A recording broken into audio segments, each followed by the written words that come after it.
Hello student, success coaching classes में आपका स्वागत है। तो आज हम लोग डिस्कस करने वाले हैं क्लास 11th का हिस्ट्री का आपका मॉडल पेपर 2025 का बताने वाले हैं, जो आपका एग्जाम 21 मई को होने वाला है। तो चलिए, ये मॉडल पेपर आपके एग्जाम के लिए वेरी इंपॉर्टेंट होने वाला है क्लास 11th का हिस्ट्री के लिए।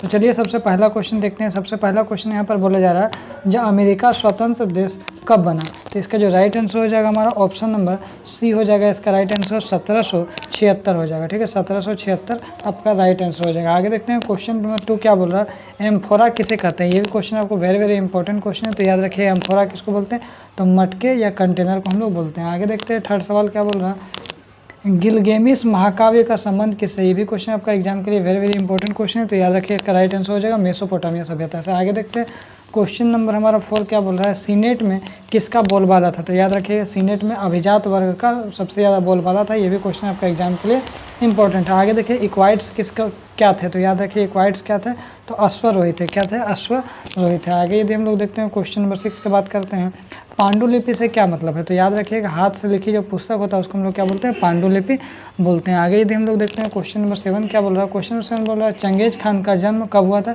ये भी क्वेश्चन आपका वेरी इंपॉर्टेंट है, 1162 ईस्वी में हुआ था। आगे देखते हैं क्वेश्चन नंबर 8 क्या बोल रहा है, मध्यकालीन यूरोप की प्रमुख विशेषता क्या है। तो याद रखिएगा मध्यकालीन यूरोप के प्रमुख विशेषता क्या, सामंतवाद है। आगे देखते हैं क्वेश्चन नंबर 9 क्या बोल रहा है, गोथिक शैली का विकास कहाँ हुआ। तो याद रखिए गोथिक शैली का विकास कहाँ पे हुआ, फ्रांस में हुआ। आगे हम लोग देखते हैं क्वेश्चन नंबर 10 क्या बोल रहा है, रोम साम्राज्य कहाँ तक फैला हुआ है। तो याद रखिएगा आपका रोम साम्राज्य कहाँ तक फैला हुआ है, तो सीरिया तक इसका फैला हुआ है। तो ऑप्शन नंबर हमारा डी क्या हो जाएगा, बिल्कुल राइट आंसर हो जाएगा। आगे देखिए स्टेपी क्षेत्र में किस चीज़ की कमी थी। तो याद रखिए स्टेपी क्षेत्र जो है इसमें किस चीज़ का कमी था। तो याद रखिएगा संसाधन कहाँ पर कमी था। आगे देखते हैं क्वेश्चन नंबर 12 क्या बोल रहा है, जो तैमूर लंग का आक्रमण दिल्ली पर कब हुआ। तो इसका राइट आंसर हो जाएगा आपका 1398 में हुआ। आगे देखते हैं टाइल कर क्या था। तो याद रखिएगा टाइल कर है वो क्या है, तो याद रखिएगा सीधे राज्य को अदा किए जाने वाला कर को हम लोग क्या बोलते हैं, टाइल कर बोलते हैं। आगे देखते हैं क्वेश्चन नंबर 14 क्या बोला, पुनर्जागरण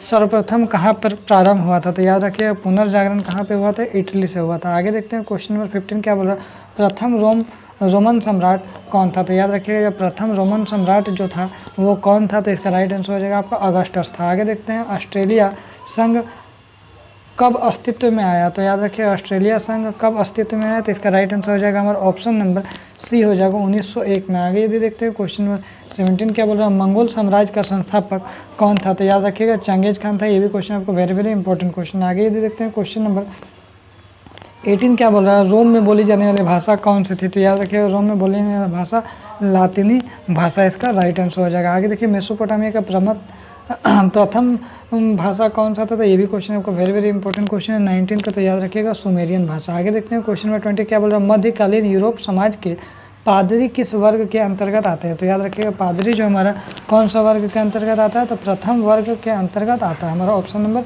डी हो जाएगा।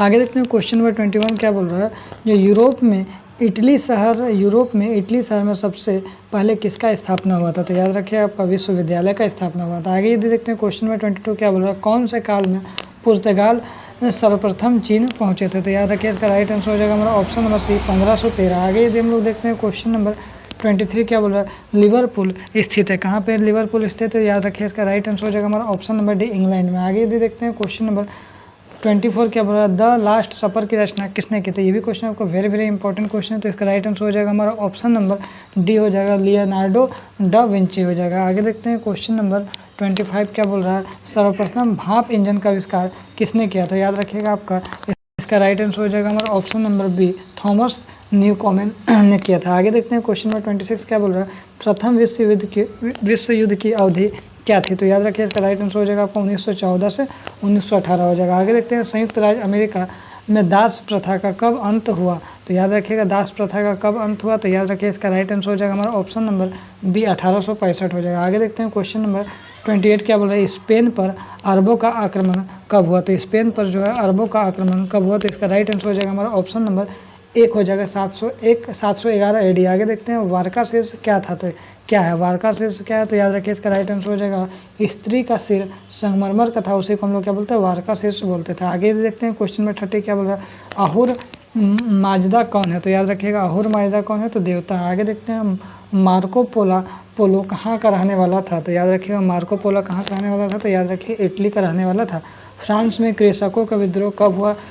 तो याद रखिएगा फ्रांस में कृषकों का विद्रोह 1358 में हुआ। आगे यदि देखते हैं क्वेश्चन नंबर 33 क्या बोल रहा है? लूथर ने बाइबल का जर्मन अनुवाद कब किया? तो याद रखिए इसका राइट आंसर हो जाएगा हमारा ऑप्शन नंबर ए हो जाएगा 1522 हो जाएगा। आगे देखते हैं क्वेश्चन नंबर 34 क्या बोल रहा है? द प्रिंस नामक पुस्तक किसने लिखा? तो द प्रिंस नामक पुस्तक किसने लिखा? मकियावेली ने लिखा। ऑप्शन नंबर डी इसका बिल्कुल राइट आंसर हो जाएगा। आगे देखते हैं आयरलैंड किस देश का उपनिवेश था? तो याद रखिए इसका राइट आंसर हो जाएगा हमारा ऑप्शन नंबर डी हो जाएगा इंग्लैंड हो जाएगा। आगे यदि देखते हैं क्वेश्चन नंबर 36 क्या बोल रहा है?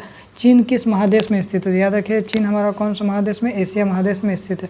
आगे देखिए दूरबीन का आविष्कार किसने किया था? याद रखिए ये भी क्वेश्चन इंपॉर्टेंट है। दूरबीन का आविष्कार किसने किया? तो गैलीलियो ने किया। आगे देखते हैं क्वेश्चन नंबर 38 क्या बोल रहा है? घटना के कालक्रम को क्या कहा जाता है? तो घटना के जो कालक्रम उसको हम लोग क्या बोलते हैं? हम लोग बोलते हैं इतिवृत्त बोलते हैं। आगे देखते हैं क्वेश्चन नंबर 39 क्या बोल रहा है? कोरिया की पहली महिला राष्ट्रपति कौन था? तो याद रखिएगा पार्क खान है।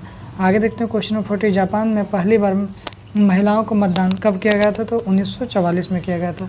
तो इसमें आपको मोस्ट इंपॉर्टेंट 40 क्वेश्चन बताया। तो यदि हमारा वीडियो आपको अच्छा लगे तो लाइक शेयर सब्सक्राइब जरूर करें। फिर मिलते हैं हम लोग नेक्स्ट वीडियो में। Thank you.